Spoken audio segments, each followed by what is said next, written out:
ahora, ahí está. Ahora Listo, sí. ahora sí. Ok, como les decía, Leo hoy nos va a acompañar, igual que en años anteriores, ya por mucho tiempo ha venido colaborando con el programa de voluntariado de manera voluntaria, valga la redundancia, nos ha venido acompañando y Leo es un gran compañero. Él nos acompaña en las giras a veces de voluntariado y nos ayuda mucho con dar algunos tips de cómo poder enfrentar algunas situaciones de emergencia. Él trabaja en emergencias médicas, es una persona que ya tiene varios años de estar al frente y en el campo, en la calle, atendiendo situaciones bastante graves, ¿verdad? Entonces, él cuenta con una experiencia de primera. Entonces, como les decía, el tema inmovilizaciones de extremidades. Esta es la última charla que va a dar el programa de voluntariado hoy. Entonces, Leo, gracias y es toda tuya la Gracias, actividad. Jonathan. Muchas gracias, Jonathan, a vos y a ustedes en general por estar en las charlas que hemos dado. Lo que vamos a tratar entonces es hablar un poquitito sobre, con el enfoque de primeros auxilios, por supuesto, ¿verdad? Como un enfoque de la ayuda que le podemos dar a las personas.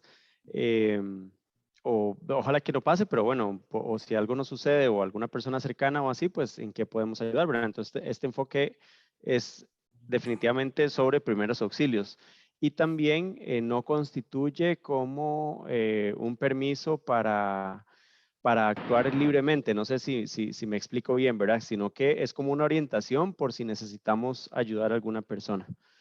Ok, vamos a Leo, ver. meto la cuchara. Adelante, adelante. A lo que se refiere, Leo, es que lo que ustedes vean aquí no quiere decir que ustedes van a estar capacitados para hacer todo esto, sino que simplemente nos va a arrojar luces de cómo poder tratar de colaborar. Pero ninguno de ustedes va a ser paramédico, a no ser que alguien lo sea, o médico, ¿verdad? Pero no estamos dando una información para que ustedes intervengan a resolver una lesión grave o una situación de estas, ¿ok? Adelante, Leo. Listo, muchísimas gracias. E igual si el micrófono está abierto, o sea, pueden abrir y hacer la pregunta de una vez. Igual en las presentaciones a mí me gusta meter como un poquitito más, que no solo decir, mire, una fractura es cuando se rompe un hueso y podemos usar férulas y listo, sino como hablar un poquitito más y romper a veces un poco algunos mitos que existen y también pues recibir los aportes que ustedes tengan, ¿verdad? Y pues ahorita como con la facilidad de la comunicación que hay, entonces, yo puedo estar diciendo algo ahorita y se está publicando detrás algo que dice que ya no se llaman fracturas, por decir una cosa, ¿verdad? Entonces, evidentemente, cualquier comentario es bien recibido, por supuesto.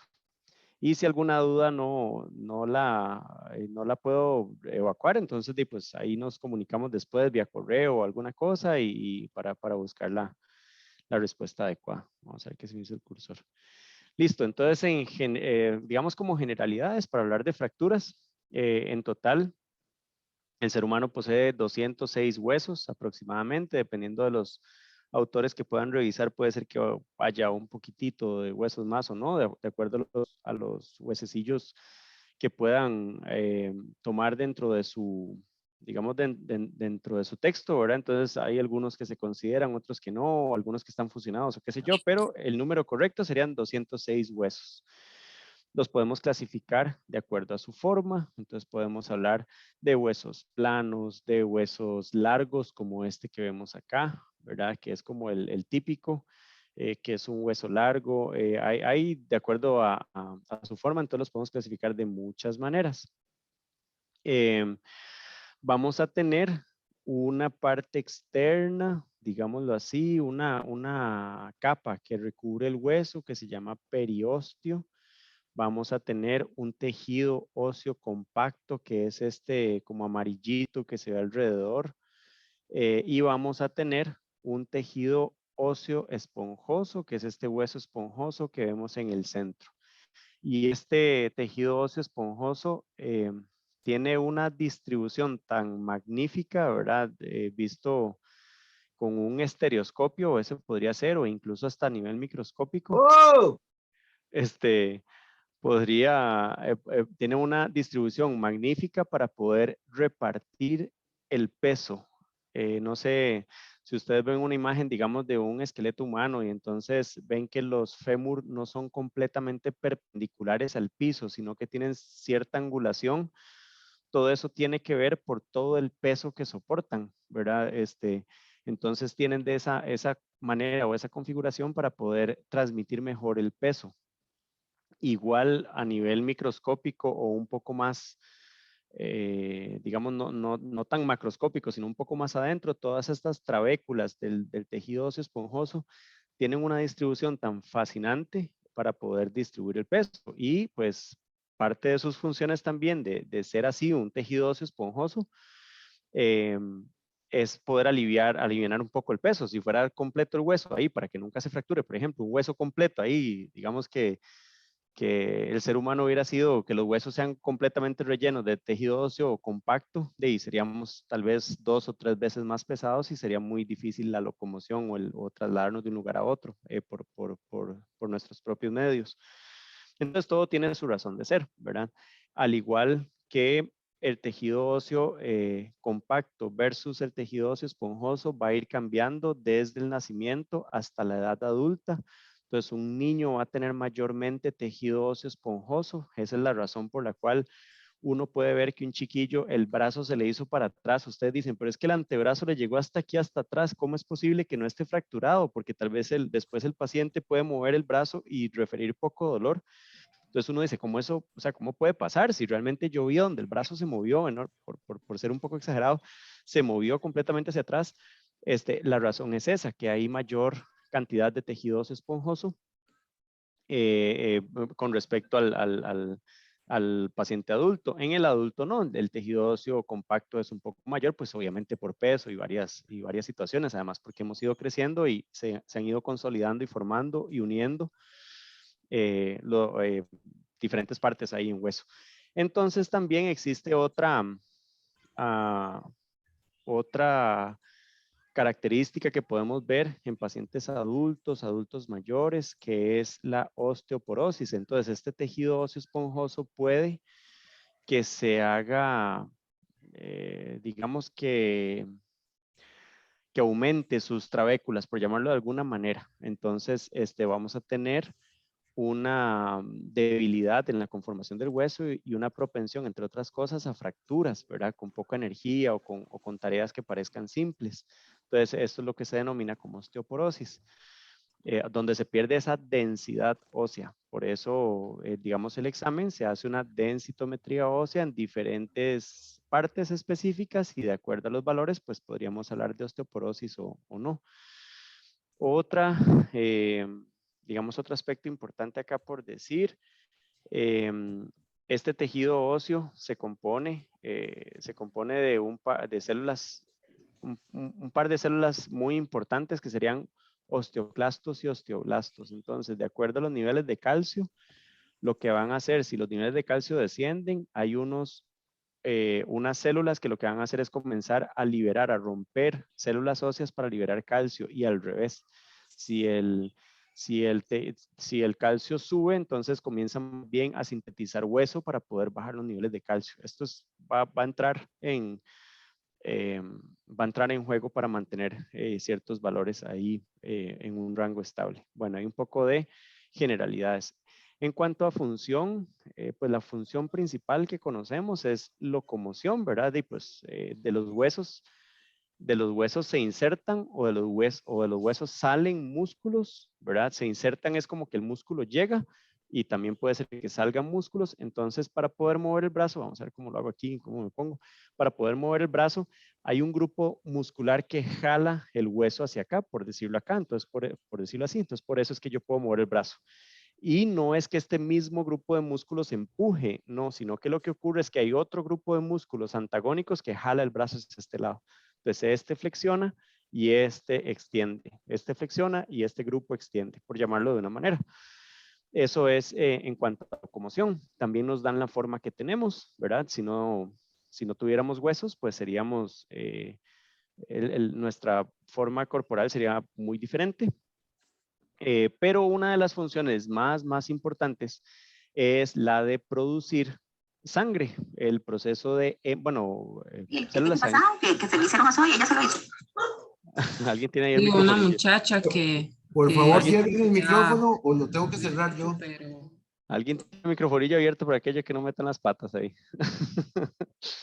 Entonces, una de las funciones es el de producir células sanguíneas. Las células sanguíneas se forman hacia dos linajes. Unos son glóbulos rojos y otros son glóbulos blancos. Se forman, digamos, bueno, ahí dependiendo, hay una célula madre que es pluripotencial o totipotencial, no recuerdo cuál de esos dos momentos era. Y a partir de ahí se va hacia dos linajes, ya sea glóbulos blancos o ya sea hacia eritrocitos o glóbulos rojos. Entonces, esas células o todo ese proceso se conoce como hematopoiesis.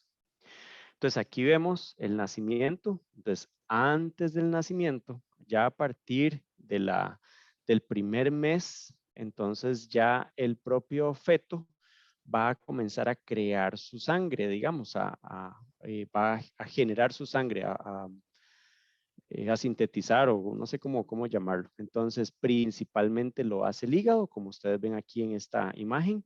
Entonces, a partir del primer mes lo comienza a hacer el hígado y ya tiene, digamos, tiende su pico hacia el cuarto mes o tercer, cuarto mes y comienza a descender. El vaso también en algún momento. Y a partir del segundo mes, ustedes ven aquí donde dice médula ósea. Es porque la médula ósea inicia. La médula ósea es lo que se encuentra en estas, vamos a ver cómo hago para devolverme, precisamente en este tejido óseo esponjoso de algunos huesos, ¿verdad? No de todos. ¿Ok? Entonces, alcanza su pico máximo la médula ósea desde que nacemos. Y a partir de ahí, comenzamos a descender en la edad y, a avanzar en la edad. Y a partir de que avancemos en la edad, pues hay huesos que ya no van a formar sangre. Por ejemplo, vemos el hueso de la tibia. La tibia es como decir la espinilla, ¿verdad? Hay una pierna que pegamos ahí a cada rato entonces, como decir lo que decimos comúnmente la espinilla, el hueso de la tibia ya antes de los 30 años ya dejó de formar sangre, digamos, de llevar a cabo hematopoiesis. El fémur se va acabando a los 30 años, pero el resto bueno, el resto no, digamos, costillas, esternón y vértebra continúan a través de los años. La vértebra es la que se mantiene casi siempre formando constantemente, entonces, sangre, llevando a cabo este proceso de hematopoiesis. Bueno, esto era como una de las funciones ahí importantes. Aquí vemos lo que hablábamos sobre el tejido óseo esponjoso, ¿verdad? Entonces, en este caso, es un corte de un hueso largo de adulto y es un corte longitudinal de la epífisis. La epífisis son los extremos en donde está la placa de crecimiento, es esta línea epificiaria, digamos, a partir de ahí se da la línea de crecimiento. Una fractura en un paciente pequeñito puede ser una complicación muy grave si se afecta, por ejemplo, o digamos, o un trauma en una extremidad que afecte pues esta placa de crecimiento, puede presentar muchas complicaciones, pues precisamente por eso, ¿verdad? Por crecimiento y por lo que puede afectar ahí en adelante. ¿Ok? Hablábamos que son 206 huesos, hay diferentes, digamos, como diferentes clasificaciones de acuerdo a su forma. Aquí vemos todos los huesos de la cabeza. En el lado derecho de su pantalla, ustedes lo que ven es el cráneo de un lactante en donde los huesos aún no están fusionados. Entonces, por eso vemos lo que llamamos comúnmente, o nos decían nuestras mamás abuelitas, ¿verdad? Las molleras, ¿verdad? Entonces, tienen ahí la mollera que sentían y que se les cerraban hasta cierta edad.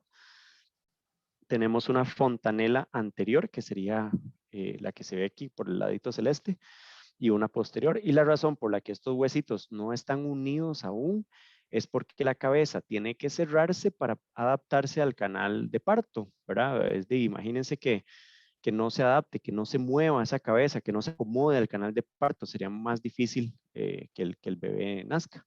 Ya conforme vamos creciendo y ya a partir digamos, de la adolescencia o así, ya pues los huesos están completamente fusionados, bueno, desde antes están completamente, en el caso del cráneo, están completamente fusionados y forman esto que se llaman suturas. Entonces, por eso es que nosotros no vamos a sentir a dónde están estos pegues, porque los huesos están fusionados en lo que se conoce como un tipo de articulación que se llama sutura.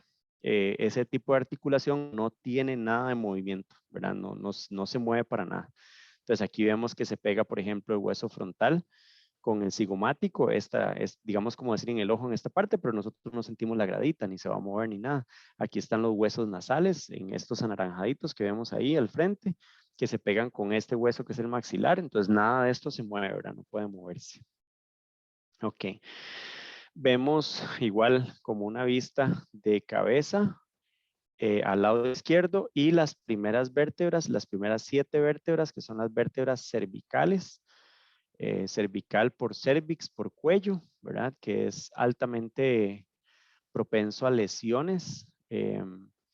¿Por qué? Porque tenemos un peso en la cabeza como cerca de 5 kilogramos, más o menos, ahí en promedio 5, 6 kilogramos, y no hay nada que la sostenga en el caso de un accidente, de un golpe, de una caída, ¿verdad? Entonces es posible que ese movimiento exagerado por inercia de esta proyección, digamos, de la cabeza, pueda ocasionar algún daño en esta estructura tan importante. Y adentro de la columna vertebral, en lo que se llama el canal vertebral, pues, o orificio, ahí pues hay un espacio por donde viaja la médula espinal. La médula espinal es todo el cordón de fibras que salen y entran a la cabeza. Es todo el cordón de fibras del sistema nervioso pues que comunica la cabeza con el resto del cuerpo. Por ahí salen, ¿verdad? Entonces es sumamente importante pues evitar alguna lesión y por eso es que se hace tanto énfasis a sostener la cabeza en caso de un accidente de tránsito para disminuir el daño o no causar un daño si ya hubo algún trauma o algo, entonces evitar el movimiento. También es una de las razones por las cuales no levantamos bruscamente a un paciente que se cae, o sea, que se cae, o a un chiquillo que a un paciente pediátrico que se caiga, no lo levantamos inmediatamente rápido, por lo que pueda suponer el movimiento de la cabeza cuando lo levantamos muy rápido, ¿verdad? Hay que hacerlo con mucho cuidado. Es una zona muy vulnerable. Después de las vértebras cervicales siguen las vértebras torácicas, que es la imagen de la derecha. Se llaman torácicas porque a partir de cada una de ellas sale un par de costillas, son 12 pares de costillas, por lo tanto son 12 vértebras torácicas, o al revés, como lo quieran ver. Y que van a formar la caja torácica que protege principalmente corazón, pulmones y grandes vasos sanguíneos y alguna otra parte de hígado y así, algunas partecillas ahí, vaso y esas cosas. Después de las vértebras torácicas siguen las vértebras lumbares, que son estas que vemos al lado derecho, desde L1 hasta L5. Esas igual ustedes ven que es una zona súper vulnerable porque no tiene ninguna otra estructura que la soporte. Ustedes dicen, qué raro, pero yo me toco la espalda y ahí se siente como duro, ¿verdad? Y aquí no se ve que haya nada. Bueno, es, pues que es porque hay una gran cantidad de músculos, eh, tanto profundos como superficiales para poder proteger pues toda la cavidad abdominal o la cavidad abdominopélvica, ¿verdad? Todo lo que hay ahí pues se va a proteger a través de un montón de músculos. Y también estas vértebras lumbares sufren demasiado cuando nos agachamos o cuando vamos a recoger algo al piso y no nos agachamos, sino que no nos inclinamos y recogemos y levantamos peso. Entonces todas estas vértebras van a sufrir por ese peso que levantamos de esa manera. Lo ideal sería poder agacharnos con las rodillas, que el peso, que la columna esté recta, ¿verdad? Que el peso se levante recto. ¿Para qué? Para no lastimar todos estos discos intervertebrales que podrían lesionarse, podrían causar hernias.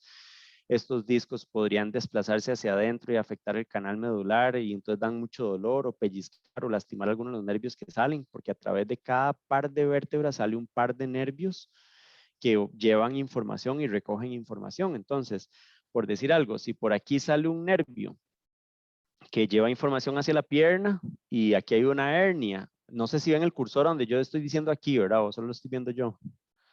Ahí me confirman que sí ven el cursor. Sí se ve, Leo, sí se Ok, ve. ok, Cuando ok. tengas chance, me das, porque hay una pregunta. Ok, ok, buenísimo. Entonces, supongamos que a partir de este par de vértebras sale un nervio que lleva información a la pierna y aquí hay una hernia o hay una lesión o hay una deformidad ósea o hay una condición propia del paciente y lastima ese nervio, entonces es un dolor que sentimos que viene desde atrás y se va por la nalga y se va hasta la pierna y varios nervios de estos se unen para formar un solo rollo de cables, por llamarlo así, que se llama el nervio ciático. Entonces, por eso es que el dolor característicamente inicia en la espalda, se va como por la nalga y puede terminar hasta como detrás de la rodilla y son dolores fuertes, ¿verdad? No, no es algo, o sea, puede llegar a ser un dolor incapacitante. Adelante, Jonathan. Sí, una muchacha, Priscila, dice, eh, ¿será que se puede explicar el por qué el hueso al frío duele en algunas personas?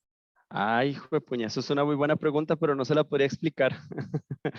Sí es cierto que a veces, y cuando hay frío, pues somos, o sea, sí el dolor puede aumentar en algunas lesiones, eso sí es cierto. No tengo la respuesta ahorita en este momento, No, pero pero es que yo creo que sí la estás contestando, Leo. ajá, Porque el hueso cuando duele es cuando hay alguna lesión. Normalmente si no hay una lesión no tiene por qué doler, porque uno se mete a una piscina fría y los huesos no duelen, ujú, ¿verdad? Yo creo que también está el otro tema de los viejitos, que cuando tienen muy poca grasa y muy poco músculo, el frío los hace tiritar, ¿verdad? Pero también. normalmente donde hay dolores, donde ha habido una lesión, ha habido una pequeña fractura, ¿verdad? Entonces, ahí si hay frío duele un poquito, pero no Es sé, vos sos el sí, experto. es posible que haya una distribución sanguínea hacia las partes centrales, entonces normalmente para poder mantener caliente, digamos si tenemos frío, para poder mantener caliente lo más importante, por decir algo, ¿qué sería más importante? Mantener bien irrigado y caliente el cerebro, por ejemplo, que una rodilla. Entonces es posible, bueno, es posible no, el organismo lo que hace es redistribuir en el caso cuando hay frío, por eso nos ponemos pálidos. ¿Verdad? Porque las partes distales, a través de una activación del sistema nervioso parasimpático, las partes distales se sacrifican para que el volumen sanguíneo esté en el centro y también para que no se pierda calor corporal. Al hacer eso, entonces tal vez no se alivie tanto el dolor cuando haya una lesión, porque no hay suficiente aporte sanguíneo. Para que llegue reparación a una zona, tiene que haber aporte sanguíneo, pero tiene que llegar pues lo necesario para poder eh, digamos, para poder resolver o aliviar lo que está sucediendo. Esa podría ser una explicación, pero no Ok, tengo la respuesta exacta. No podría Eh, irme, no podría citarles un libro ahorita porque no tengo, tengo que ok, buscarlo entonces. tengo dos preguntas más, Leo, Ok. que es con respecto a lo que has venido hablando, ¿verdad? Ujú. Si uno realiza trabajos pesados, es conveniente utilizar fajones para no Sí, lesionarse. sí, correcto. Es mejor utilizar, creo que a nivel de salud ocupacional, el hombre no puede levantar, no puede excederse de levantar una carga superior a 25 kilogramos y la mujer no puede excederse de levantar una carga superior a 15 kilogramos, si no me equivoco. No es una cuestión de machismo, no es una cuestión de nada, sino que es una cuestión de porcentaje de masa corporal, y pues que en este caso la mujer, o como lo deseen llamar, y él, digamos, va a tener una masa muscular inferior que la del hombre, y eso está fisiológicamente probado y demás. Entonces, es por eso la diferencia. Entonces, no significa que no haya mujeres, por supuesto, mucho más cargas que hombres, o hombres que no levantan tanto peso, por supuesto. Pero entonces, basado en esa recomendación, no se debería exceder de ese peso. Y aún así, aunque digamos que yo esté levantando 20 kilogramos, debo hacerlo con la técnica adecuada, con la ergonomía adecuada y el equipo de protección adecuado, por supuesto, que dentro de eso están los fajones, ¿verdad? Y hay una pregunta, Carolina tiene la mano Y levantada, Leo. esa, excelente, excelente. Adelante. Carolina, dale. Yo estaba esperando. Es que yo tengo una pregunta, porque ahora que dijo nervio ciático quería aprovechar, porque digamos, vieras que yo nunca hago ejercicio así. Y bueno, hace un tiempo para acá, como subí de peso, empecé a hacer ejercicio, me metí al gimnasio y bueno, llevo como 2 meses en el gimnasio, pero eso no me ha perjudicado mucho. Ujú, Y bueno, para, digamos, obtener la beca me metí a bailar folclore.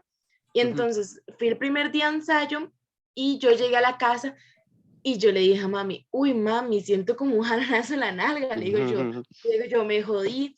Y al día siguiente amanecí normal. ok. Entonces yo dije, qué raro, no me dio más. Y a la semana siguiente tuve ensayo y otra vez al día siguiente con lo mismo. Y desde ese día me vienen con, digamos, como un dolor en la cadera y un jalonazo así para abajo en toda la pierna izquierda. Y digamos, yo le pregunté a mi entrenador y me dijo, eso puede ser algo del nervio ciático. Y yo le Ujú. dije, no puede ser. Y yo sí, y pensando por el ensayo y todo, yo dije, y tengo que ver porque es un jalonazo así feísimo y unos calambres. Sí, bueno, hay que como vamos a ver, como valorar diferentes cosas. Entonces, habría que descartar cualquier infección urinaria o algún problema, ¿verdad? Urinario o algo así que, digamos, que podríamos descartarlo fácilmente porque la situación obedece posterior a la práctica o al entrenamiento, digamos, de baile, ¿verdad? Entonces, Ujú. pero igual hay que tomarlo en cuenta. O sea, habría que valorarlo, ¿verdad? Habría que, qué sé yo, que acuda a un médico y entonces tal vez algún examen general de orina y algunas de esas cosas. Meto la Ajá. cuchara, Leo. Adelante, adelante. Es importantísimo, Carolina, Ajá. realizar un buen calentamiento antes. Si no lo están haciendo, hay que exigírselo al profesor o al instructor que tengan, ¿verdad? Porque lo que pasa es que todas las personas reaccionamos diferente ante una demanda de ejercicio. Y si a veces hacemos unas rutinas que son de una forma cotidianas, pero vamos a una clase donde nos exigen otro tipo de rutinas en las cuales no estamos acostumbrados a hacerlos y no hay una adaptación muscular hacia eso, entonces el músculo se puede resentir y puede causar una presión en algún lado por alguna mala postura. Entonces, importantísimo siempre hacer un gran calentamiento y luego un buen estiramiento. Eso es parte no solo de los deportistas, de los bailarines, de la gente que sale a caminar en las mañanas. La gente se levanta a caminar y se van a caminar sin estirar, y cuando regresan tampoco estiran. Entonces, el estiramiento es parte de la rutina, que es importante que lo considere. Sí, Claro. exacto, digamos, el profe sí nos pone a calentar, pero así no es como que tanto, es un calentamiento como rápido. Bueno, el profe ayer nuevo sí nos puso a calentar más, pero digamos, de hecho el mismo profe ayer me dijo, eso es porque usted está haciendo algo nuevo, son nuevos, qué sé yo, pasos que hay que hacer, qué brincoteos, qué cosas así. Entonces, y las piernas, por decirlo así, no está acostumbrado a eso, entonces lo que hace es que como que se les agarra, por decirlo así, fue lo que él me dijo. No, Entonces, es que lo que sucede cuando uno hace un ejercicio nuevo, uno tiene, por favor, cierren los micrófonos. Cuando uno hace un ejercicio nuevo que el cuerpo no está acostumbrado, hay micro desgarres. El músculo es como un mecate que está compuesto de miles de hilos que se llaman miofibrillas. Entonces, cuando hay una actividad nueva a la cual el cuerpo no está acostumbrado, esas miofibrillas se revientan. Es como que el mecate que ustedes tienen, vea, que tienen algunos hilos rotos. Entonces, ¿qué sucede? Que eso produce dolor mientras hay una rehabilitación interna en el cuerpo. Están los glóbulos trabajando en la restauración de esas miofibrillas para que se vuelvan a unir y que se sane y todo ese asunto. Entonces, por eso es que uno dice, estoy arratonado, me duele tal cosa porque hice tal otra. Estas son las explicaciones, porque el músculo no está hecho para que uno haga actividades, bueno, sí está hecho, pero tiene que acostumbrarse. Y la mejor manera es hacerlo de una forma paulatina. Hay otra pregunta, Leo, Ok. que dice, gracias. bueno, con mucho Sí, gusto, ¿qué tan bueno o no es la práctica de tronarse los dedos? Eso es sacarse las mentiras, cuando ujú. decimos, ¿verdad?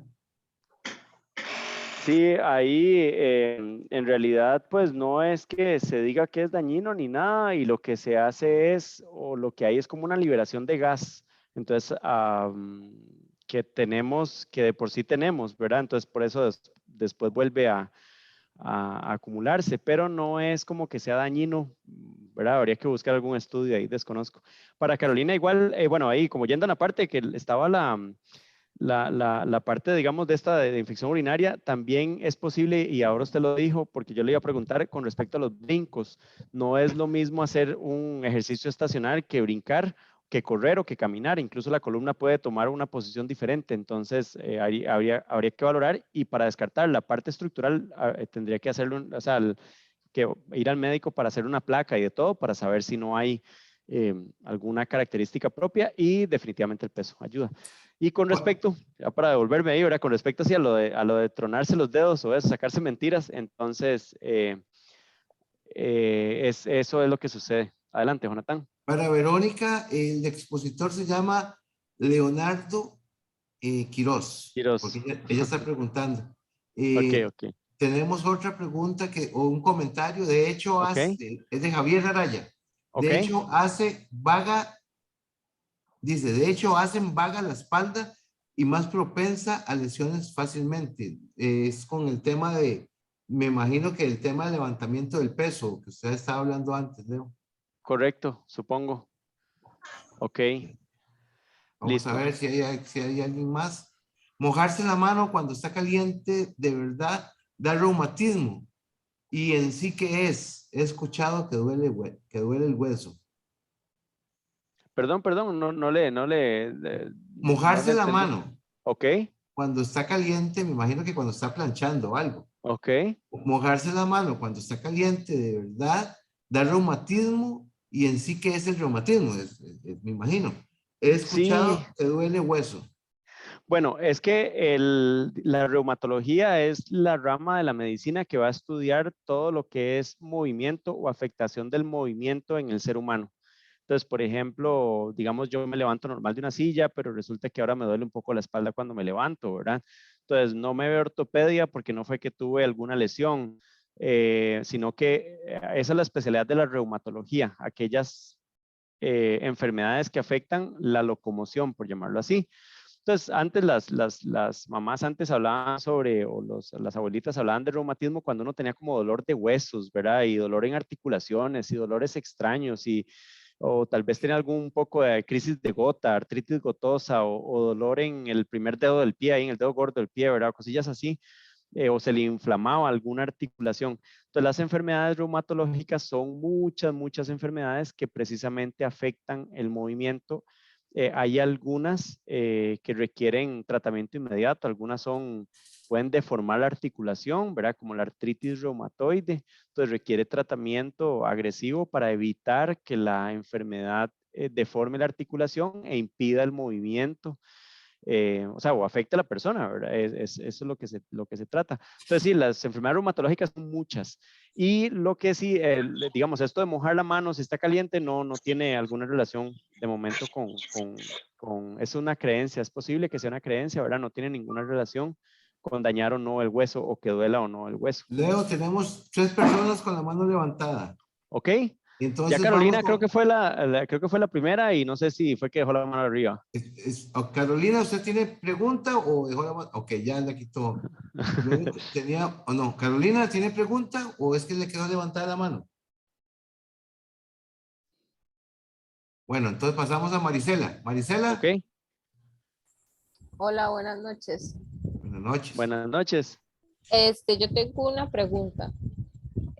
¿Por qué las lesiones viejas no las enyesan? Es que yo antes, hace mucho tiempo, jugaba fútbol sala ¿Ok? y en un partido me lesioné un dedo, pero yo no Ok. creí que fuese quebradura, entonces fui hasta como a los 4 días. Ok. Y cuando llegué a emergencias no me quisieron enyesar ni nada, ni movilizar, solo me tomaron las placas y me dijeron, sí, está quebrado, pero ya es una lesión vieja. Sí, ahí no sabría decirle por, digamos, la decisión del médico, ¿verdad? Y él sabrá en ese momento. Lo que sí es posible es que hay lesiones óseas que no se inmovilizan, especialmente en dedos o algo así, pues que no se inmovilizan, o hay tipos de lesiones que no se van a inmovilizar. O si ya ha pasado demasiado tiempo y ya la situación, Yo digamos, sé que la de los pies no se inmovilizan, por lo general ah, ajá, se entablillan los dedos más grandes, pero ujú, casual, irónicamente fue en un dedo de la mano, el ok. dedo del centro. Sí, ahí no sé cuál será la decisión, ¿verdad? Y usted podría consultar, incluso, bueno, si ya pasó mucho tiempo y eso, podría consultar a un ortopedista para pues, valorar qué se puede hacer ahora, ¿verdad? Si vale la pena, porque le afecte como quedó el dedillo, si vale la pena algún tratamiento que sí pueda existir, ¿verdad? Aunque sea quirúrgico, así. Sí, y lo Eh, otro era que escuchando, bueno, para agregar, cuando comenzaron a hablar sobre exponer el hueso en frío, Ujú. yo tuve una cesárea Ajá, y una de lo que me dijo la doctora, que secuelas post la epidural, es que por un tiempo uno tiene hipersensibilidad al frío en la claro. zona donde le aplican la epidural. Entonces yo me Ujú. acuerdo que yo me ponía algo las primeras veces lo hice por curiosidad, me puse una botella fría en la espalda y sí dolía el hueso. Claro, claro. Ok. Sí, sí, Básicamente, sí, la epidural puede afectar porque lo que vamos a hacer es bloquear digamos, o sea, se puede sentir como frío en hueso, pero en realidad es una hipersensibilidad en el área. No sé si por cómo funciona el medicamento. Dime, ok. Jonathan, Sí, tenemos a Verónica Cabezas. adelante. Buenas noches. Buenas noches. No sé si tal vez tenga mucho que ver con el tema, pero bueno, yo sufrí una displasia de cadera al nacer. Ok. Y bueno, fui operada 2 veces, me tuvieron que cortar el hueso y todo para acomodar. Y por ende, ya de grande, me tuvieron que, ¿cómo se llama? Me tuvieron que mandar a hacer plantillas ortopédicas, ¿verdad? Yo las tuve que, tengo que renovarlas cada 8 meses. Actualmente las que uso tienen como 4 o 5 meses. Lo que pasa, yo no soy de hacer mucho deporte, pero ahorita estoy con los ensayos de teatro y tratando de caminar más. Y lo que me duele mucho, porque la cadera operada fue la izquierda, lo que me duele mucho es la pantorrilla. Y no sé si se debe tal vez a que falta un poco para cambiar las plantillas, el zapato, o que tal vez hay algún tipo de calentamiento que podría hacer y que me podría recomendar para que no me duela la pantorrilla. Ahí Jonathan es el que puede ayudarnos, más bien el experto en ejercicio, ¿verdad? Sí, vean, hay algo que desgraciadamente nuestro sistema de salud es muy bueno para algunas cosas y para otras no. Y a uno a veces lo operan y no le dan una rehabilitación adecuada. ¿Qué pasa cuando uno lo operan? Que uno queda tímido o temeroso de ciertos movimientos y entonces el cuerpo se acostumbra el cerebro a proteger esa parte que está, digamos, que fue agredida, que fue maltratada por la intervención que se hizo. Entonces, por esa protección que el cuerpo genera, empieza a recargar otras partes del cuerpo. Y entonces empiezan a darse algunos dolores, algunos padecimientos porque no se dio la rehabilitación que tenía que darse. Existe toda una técnica de rehabilitación que se llama la propiocepción. La propiocepción lo que busca es volver a educar al cerebro para que se dé cuenta de que tuvo una rehabilitación en la cadera y que empiece a utilizarla de forma adecuada para que vuelva a integrar, digamos, en forma, valga la redundancia, en forma integral, el balance en el uso de los músculos y no siga con ese miedo de seguirse protegiendo y recargando el peso de otro lado, porque eso es lo que la mente de uno hace para tratar de protegerse. Pero eso solo un fisioterapeuta que la evalúe y que la revise podría tratar de rescatarla. Entonces sería bueno que lo consulte si tiene algún amigo o posibilidades de buscar un fisioterapeuta. Ok, comprendo. Y también de hecho por la operación que tuve, yo siento que a veces cuando estoy sentada y me tengo que poner de pie, no siento fuerza en mis tobillos. Y yo no sé si también hay un ejercicio que es como ponerse de puntillas, bajar, ponerse de puntillas, bajar para ver si fortalezco los tobillos, porque yo siento que no tengo fuerza, de hecho. Sí, como dice Leo, eso puede ser que sí, pero lo más importante es que te valore alguien especialista en el tema que le pueda ver y hacer su diagnóstico y decir, sí, usted debió haber tenido una rehabilitación en esta línea, no se la hicieron y vamos a tratar de recuperársela, ¿verdad? Pero habría debería ser valorada, ¿verdad? Ah, ok, bueno, muchas gracias.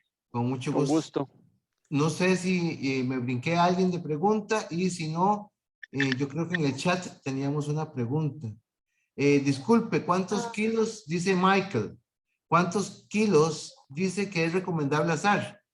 Porque Leo, vos señalaste que había uno para mujeres, un peso para mujeres, un peso para hombres. Ok, sí, pero eso es como en cuestión de un trabajo, ¿verdad? O algo así. Evidentemente ya en pesas y de todo, ya será su entrenador y en lo que quieran alzar y ustedes de todo, ¿verdad? Sí, sería Ajá. que cuando hay un proceso de entrenamiento, la persona puede empezar a incrementar su fuerza y con una buena postura mover pesos superiores a lo que se dijo, ¿verdad? Dice, yo tengo una pregunta simple, dice Gerson. No sé si se puede contestar. Es que a mí de un tiempo para acá, solo a veces ir a jugar un poco me duele la tibia. Y se puede o no hacer algo, o se debe hacer algo. Yo le recomendaría, si no estaba, pues valoración médica, ¿verdad? Porque no hay como garantizar o decirle que no va a pasar nada o más bien que es algo, ¿verdad? Entonces, de ahí lo mejor sería acudir al médico para valoración. Si el médico lo aconseja, entonces al terapista respiratorio. Yo le tengo una respuesta también complementaria a eso. Yo no sé qué es lo que va a jugar primero, pero estoy suponiendo que lo que va a jugar es bola o algún gimnasio o alguna cosa. Entonces, cuando uno va a jugar en un gimnasio, muchas veces la superficie del suelo es muy dura. Y si no hay un zapato adecuado y no hay una técnica adecuada de movimiento, se puede lastimar la tibia y hay un dolor que se llama el chispling, que es producido por el impacto del peso en el movimiento del cuerpo sobre una superficie dura. Entonces produce inflamación de la membrana de la muscular, de la superficie. ¿Cómo se llama, Leo? Esta membrana se inflama y produce un dolor, de manera que si uno se toca con el dedo, hay dolor. Periósteo. Exacto. Entonces esto sería bueno que usted lo evalúe. Y si no le estoy contestando adecuadamente, se debería buscar algún ortopedista o alguien que lo ayude. Vamos a ver Listo. vamos a ver si hay más preguntas, porque... Buenas, Sí, yo tengo una consulta. Dele. A Alison le habían dejado ahí esperando yo. Dele. Tranquilos. Mi consulta es que, digámosle, cuando yo voy al río o me mojo mucho los pies, en la noche sufro de mucho dolor en los pies, en la planta del pie. Entonces, no sé si sería dolor de hueso en la planta del pie o qué será.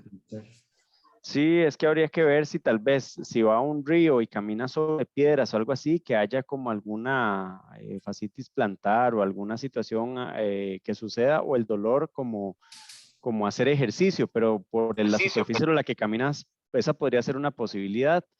Habría que Es tratar, que no es en sé. general cuando me mojo los pies o cuando he estado mucho tiempo con tenis, por decirlo así, y me los Ujú, quito de repente y en ujú. la noche sí ya no aguanto el dolor.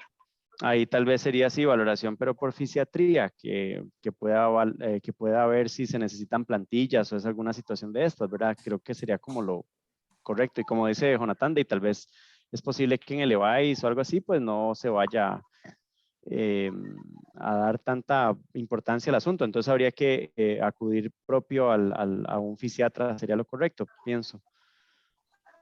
Leo, después de una lesión en el Perfecto, coxis, muchas gracias. con Con gusto. gusto, con gusto. Después de una lesión en el coxis, ¿cuánto es el tiempo estimado para que sane por completo? Oigamos la No, respuesta. no tendría un tiempo estimado dependiendo de la lesión y dependiendo de la solución. No hay inmovilización y tampoco hay tratamiento. Entonces, dependiendo cómo haya quedado el coxis, si esas lesiones son muy dolorosas y pueden durar bastante tiempo. Lo que sí es cierto es que hay tratamiento coadyuvante para el dolor, ¿verdad? Y si ya es incapacitante, pues de valorar la posibilidad de alguna corrección como proceda. Entonces, pero no hay un tiempo específico. O sea, no podría decirle, bueno, en un mes ya usted tiene que estar bien, porque no sabría decir y no hay un tiempo porque depende de muchos factores.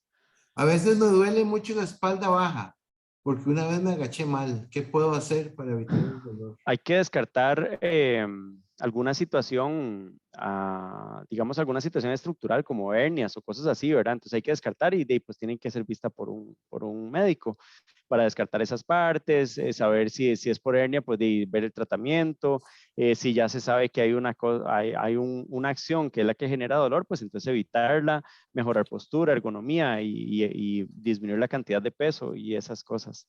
Porque sí, es posible que haya una lesión, ¿verdad? Pero es difícil saber cuál será de esta manera. Ok, luego tenemos otra. Ya acabo de pasarles el link para la asistencia, chicos, para que estén atentos. el enlace. Pregunta, ¿cierto que el espuelón no se puede operar?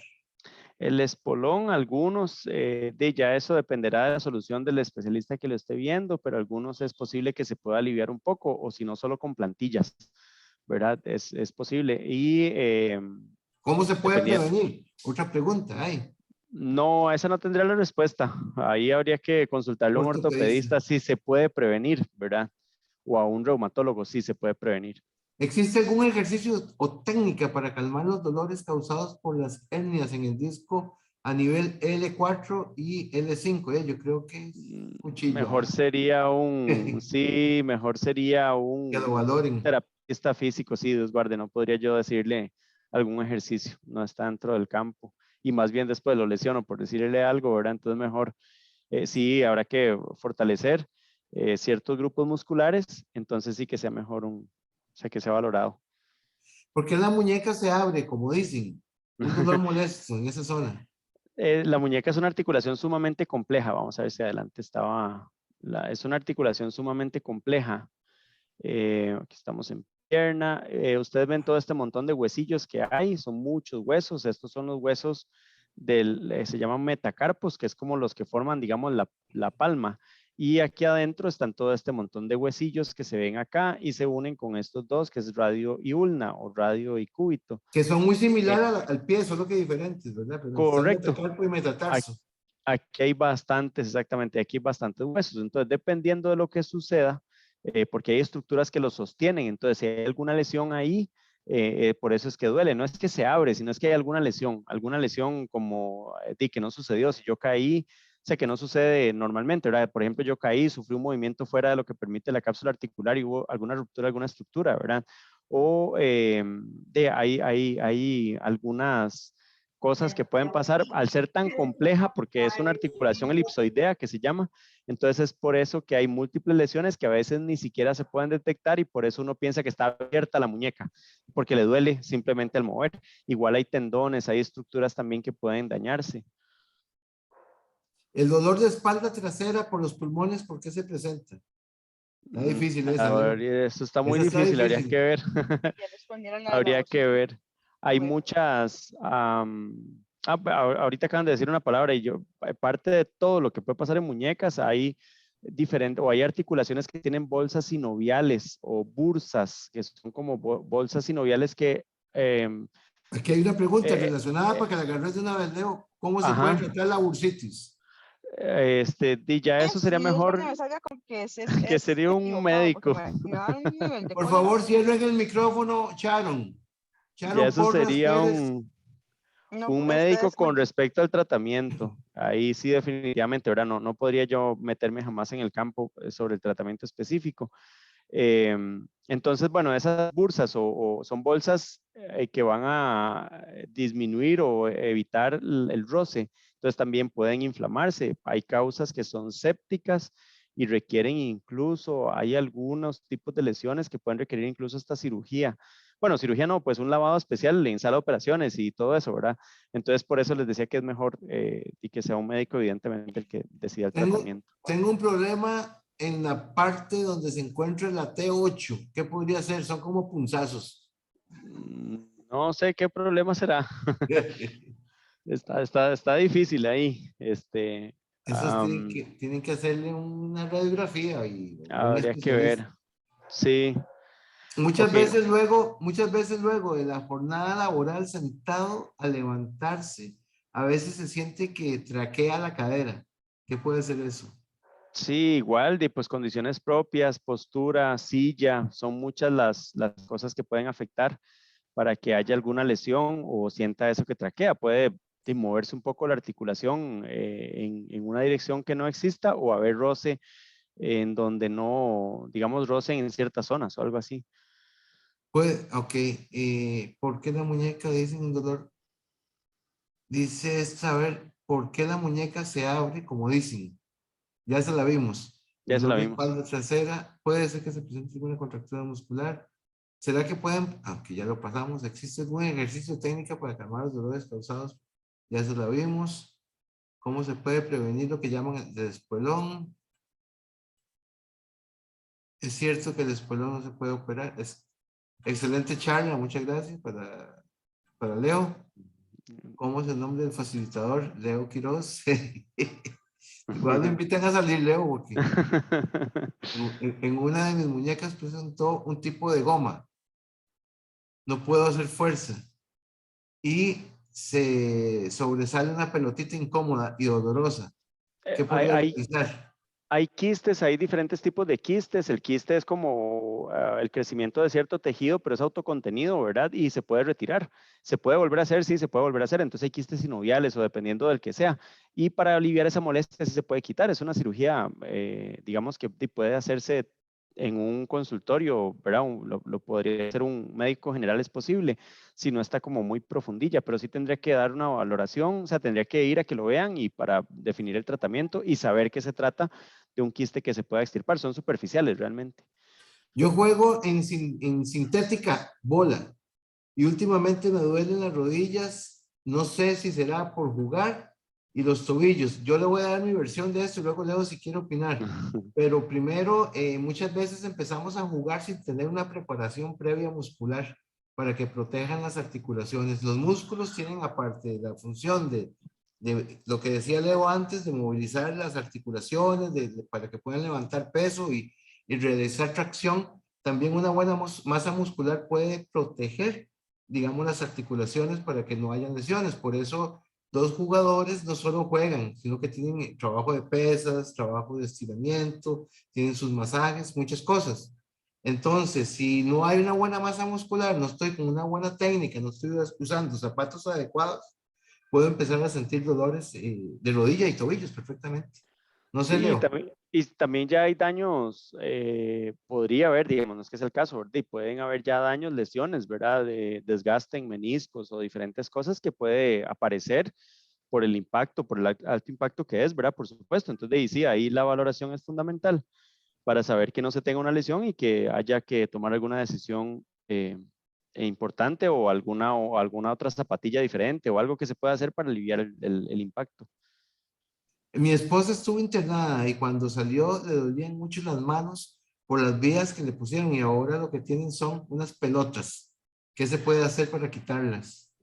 Hay que ver hace cuánto estuvo, pero ya eso obedece como a vasos sanguíneos, a tejido blando, bueno, a vasos sanguíneos y a tejido blando, tejidos blandos, si fue que la vía se infiltró y no tendría que ver con hueso, ¿verdad? Entonces, de ya ahí depende de qué será. A veces sí quedan muy lastimadillos. Ok, Leo, yo creo que no vamos a poder terminar la charla porque ya nos fue el tiempo. Sí, no sé si voy a adelantarme a los pasos, Jonathan, nada más. Es que algunos tienen que sacarle fotos a la pantalla para ver las fotos porque les piden foto de donde estamos todos. Ok. Entonces, como que Entonces, dejaras de compartir, luego volvieras a compartir otra vez. ok, vamos a hacer un momento. Igual yo entro a clases a las 7. Sí, es que ya nos fuimos. Ya pueden sacar la foto. Espere para abrir yo mi pantalla para salir.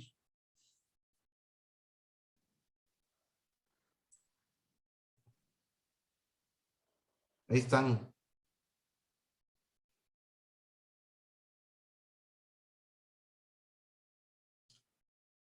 Parece un juego de pólvora eso, ¿no? Estamos sacando fotos. Parece un año nuevo. Y si te parece, cuando termine, Jonathan, podríamos terminar. Tal vez no duramos 10 minutos más, por lo menos para dar la parte final ahí. Ok. Pues pucha, de verdad, parece el cambio de siglo eso, ¿no?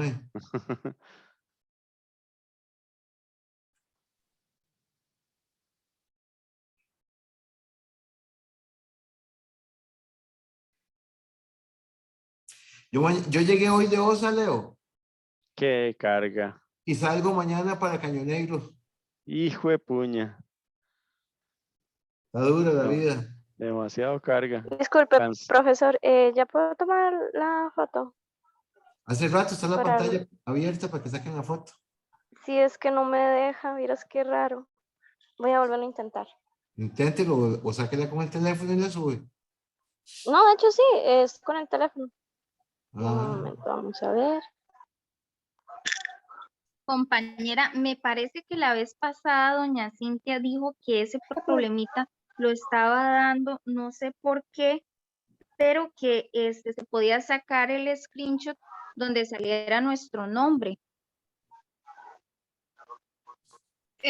Compañera, a mí me pasó eso en una reunión y hice lo que dijo la compañera ahorita, lo subí como evidencia y el encargado de la charla le envió un correo a mi, por ejemplo, a doña Cintia y igual subí las fotos como evidencia y me lo valieron, dijeron que no había problema, que eran como unas fallas que había. Entonces, Sí, ¿qué están sugiriendo? Que le mande un correo a doña Cintia diciéndole que no está pudiendo sacar las fotos. bueno, a mí ya me dejó, simplemente activé el video, después me metí ahí donde dice participantes, corrí la pantalla y ya me apareció mi rostro y el del encargado. Ok, Bueno, genial. muchísimas gracias, buenas noches. Continuamos, También, Leo. Los que se quieran quedar, Leo va a terminar la charla. por lo 10 menos Ah, minutos. aquí perfecto, acabar entonces sí, 10. sí me quedo. Ya se me perdió mi Vamos, Leito. participante, ya aquí está listo. Ya bajó de 120 a 64, es que Sí, corren. sí. Ok, es importante tener entonces presente el mecanismo de lesión. El mecanismo de lesión es saber cómo sucedió la situación.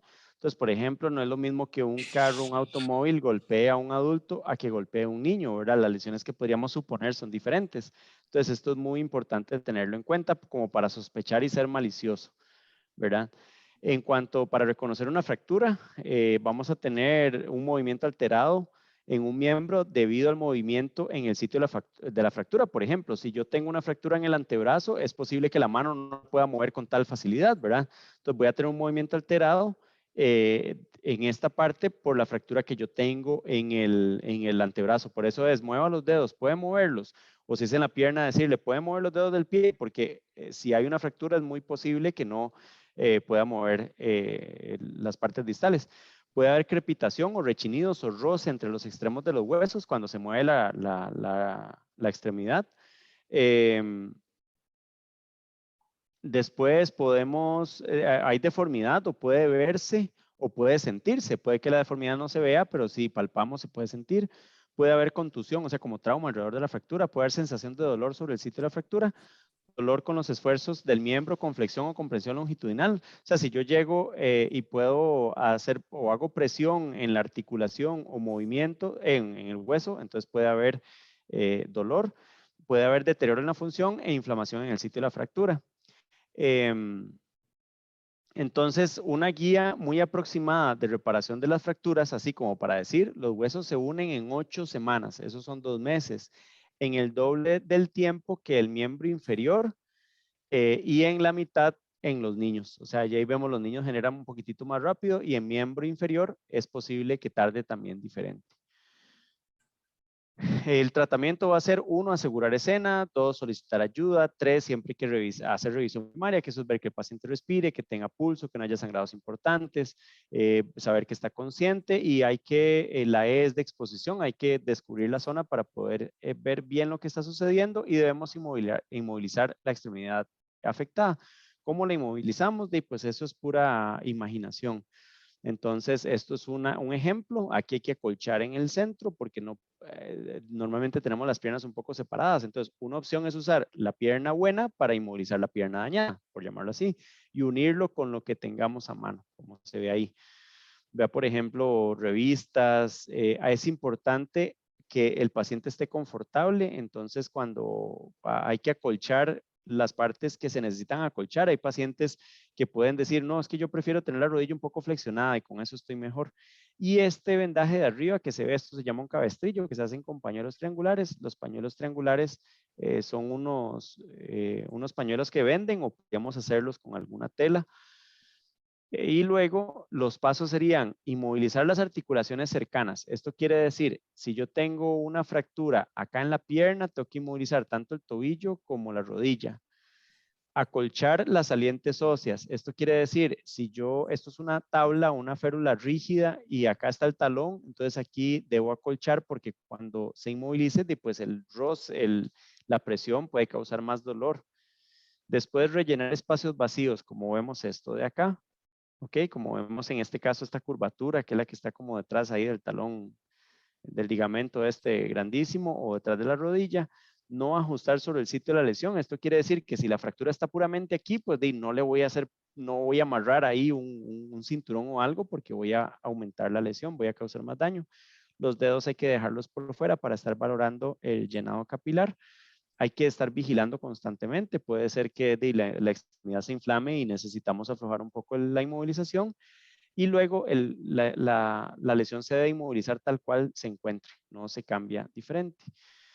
No se cambia, digamos, en nada, no se mueven los brazos, no se acomodan huesos, no se meten huesos si están afuera salidos, ¿verdad? Nada de eso, sino que debe inmovilizarse tal cual.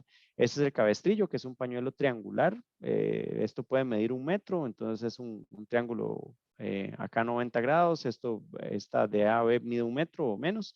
Y así es como hacemos un cabestrillo y es bastante seguro, muy versátil y los venden comercialmente. Y básicamente eso sería con respecto a las fracturas e inmovilización de extremidades. Muchísimas gracias, Leo, de verdad. Qué categoría siempre, Ajá. que cada vez se me va volviendo más experto para esto. Y chicos, muchas gracias. Agradecerle a Leo su participación, de verdad, por este voluntariado que le está haciendo con nosotros, que nos ofrece estas charlas de manera voluntaria. Y a ustedes por acompañarnos, y esperamos que lo que hayan disfrutado hoy y aprendido sea de utilidad. Estamos a la orden y la charla, recuerden que es organizada por el programa de voluntariado de la Oficina de Promoción Estudiantil. Pasen muy buenas noches, Leo. Gracias, que estén bien, más bien, muchas gracias por la oportunidad y esperamos vernos pronto y ojalá en las giras. Eso. Buenísimo. Ok, buenas noches. Que estén bien, Buenas chao. noches, muchas gracias. Buenas noches. Buenas noches. Buenas noches, muchas gracias. Hasta luego. A Buenas ustedes, noches, a gracias. ustedes. Pura vida.